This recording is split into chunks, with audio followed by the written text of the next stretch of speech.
અમદાવાદની 7 ડે સ્કૂલના વિદ્યાર્થીની હત્યા બાદ વાલીઓમાં આક્રોશ જોવા મળી રહ્યો છે। 7 ડે સ્કૂલમાં આ ઘટના બાદ 4 સભ્યોની એક કમિટી મુકાઈ છે। 125 વાલીઓએ પોતાના બાળકનું એલસી લેવા માટે પૂછપરછ કરી છે। અન્ય સ્કૂલને બાળકોને પ્રવેશ માટે આપવામાં આવ્યો છે આદેશ। ધોરણ 6 થી 12 માટે ઓનલાઈન અભ્યાસ શરૂ કરવામાં આવ્યો છે। આગામી દિવસોમાં ધોરણ 1 થી 6 ના ઓનલાઈન વર્ગો શરૂ કરવામાં આવશે। પ્રાથમિક તપાસમાં શાળા સંચાલકોની બેદરકારી જોવા મળી તેવું ડીઓ દ્વારા કહેવામાં આવ્યું છે। બેદરકારી અંગે રાજ્ય સરકારને પ્રાથમિક અહેવાલ આપવામાં આવ્યો છે। રાજ્ય સરકાર દ્વારા અંતિમ નિર્ણય લેવામાં આવશે।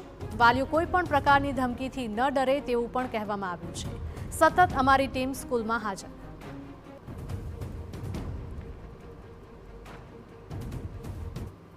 દોષિત છે વધુ વિગતો અત્યારે મેળવી રહ્યા છે।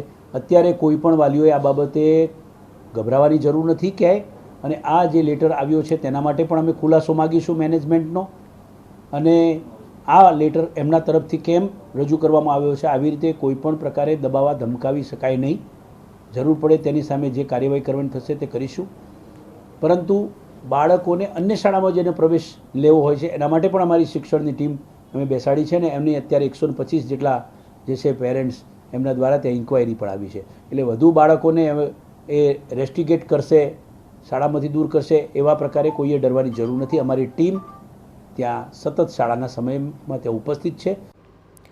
મહત્વનું છે કે આ મામલે મોટી સંખ્યામાં વાલીઓ કચેરી ખાતે રજૂઆત માટે પહોંચ્યા હતા। 7 ડે શાળાની માન્યતા રદ કરવા વાલીઓની રજૂઆત છે, તો સાથે જ શાળા સંચાલકો અને આચાર્યને કડકમાં કડક સજા કરવા વાલીઓએ માંગ કરી છે। સ્કૂલનું સંચાલન સરકાર અને ડીઓ કચેરીના નિયંત્રણમાં લેવામાં આવે તેવી પણ માંગ કરાઈ છે। સ્કૂલમાં જ્યારે નયન અંદર સ્ટાફમાં હતો ત્યાં કોઈ બી સ્ટાફે અમને મદદ કરેલ નથી।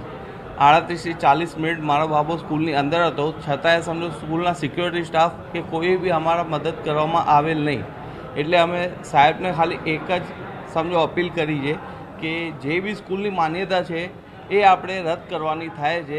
108 को बुलाओ तो वहाँ पे किसी सर ने ऐसा बोला कि छोड़ो छोड़ो आप भी घर चले जाओ, ये पुलिस केस है, ये अपने आप हैंडल करेंगे। कोई स्टाफ, कोई बच्चे, कोई पेरेंट्स, कोई स्कूल का टीचर हमारे आगे नहीं आया। किसी ने भी हमको उस टाइम पे कोई मदद नहीं की। ये मेरी जेठानी है, हम दोनों उस टाइम पे वहाँ पे पहुँचे अपने बच्चे को ले जाने के लिए, तो इन्होंने आए और ऑटो कराई। उसके बाद हम दोनों जाके रिक्शा में बच्चे को बिठाया है, दोनों पकड़ के फिर स्कूल के नयन के कुछ 2-4 दोस्त आए, उन्होंने नयन को पकड़ाया बस ऑटो तक। फिर हम दोनों ऑटो में गए और फिर स्कूल का कोई सुपरवाइज़र भाग के आके ऑटो में आगे बैठा और हम उस टाइम पे सरदार पटेल हॉस्पिटल में सिर्फ हम 2 ही लेके गए हैं और कोई स्कूल की तरफ से हमें एक पर्सन की भी हेल्प नहीं मिली है।